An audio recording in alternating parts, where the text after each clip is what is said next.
Why should the students study the family? This is a question that we addressed the first week of the semester.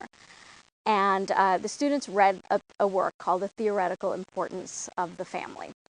And one of the questions I put out to them was, why should we study the family? There's so many important things that we could study out there. There's things going on with the economy, globalization, all of these really big, huge, important, war, peace, huge things going on in the world. Why should we study the family?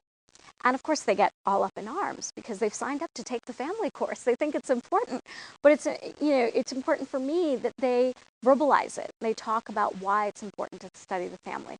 So they use the reading and they pull out what the author has to say. The family is a central institution. It's the heart of society. Some people would say, the very essence of society starts in the family. What happens in the family is connected to everything else in society. Changes in the economy affect the family, vice versa. What happens in the educational system also impacts the family. Everybody has family experiences, good, bad, otherwise. And to that end, I think it's really important to allow students to reflect on their own family experiences as part of the course. But along with that, we also have to understand, and I make this very clear at the beginning, that students are going to be learning about scholarship on the family as well. Ideally, we do both, and one can enrich the other. We really research on and study every aspect of family life. That would include gender dynamics, family structure, family relationships, how people cope with day-to-day family stresses, really anything to do with family life.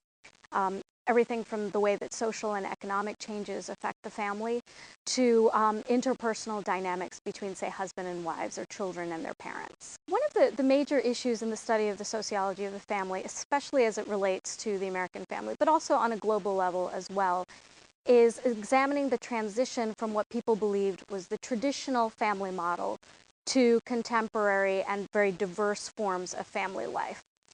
Along with those issues in talking about that transition from the traditional to the modern, quote-unquote, family, there are a lot of concerns over troubles facing the family.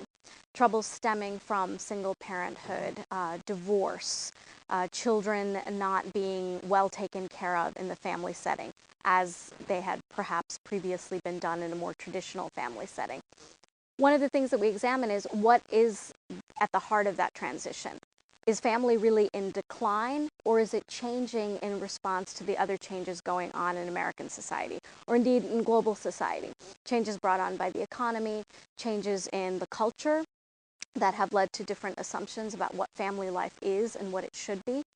And we look at that, we unpack all of that, and we do it through a text that brings in readings from all of the major contemporary researchers and experts who study different aspects of the family and family change in the United States.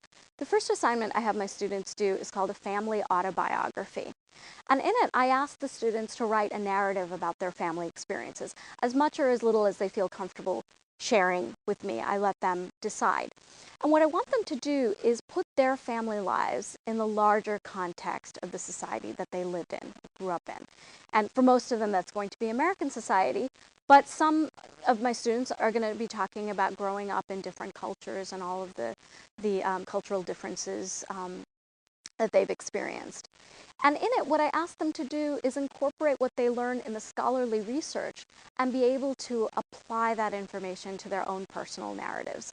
Doing what C. Wright Mills calls this sociological imagination, where you bring in biography and history and put it all together. So taking their own personal histories and contextualizing it into the larger historical, economic, and social structural situation that they happen to have lived in and grown up in.